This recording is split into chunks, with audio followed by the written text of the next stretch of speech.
Bakit hindi nila pinapalabas kung ano yung question ng media? Bakit hindi nila pinapalabas kung ano yung una kong sagot?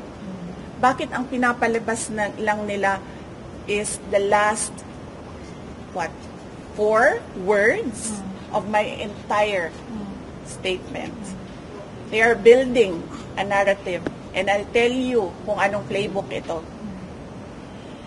There is absolutely no flesh on the bone, and despite the absence of a reliable investigation, authorities were quick to consider this a national security concern.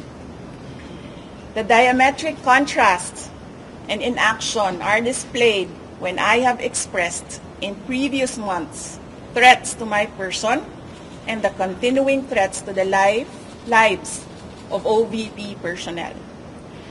Tossing the word assassin. Pakicheck. May sinabi ba akong assassin doon? Wala. So nilalagay nila doon sa narrative nila, assassin. And nilalagay nila sa narrative nila, murder plot.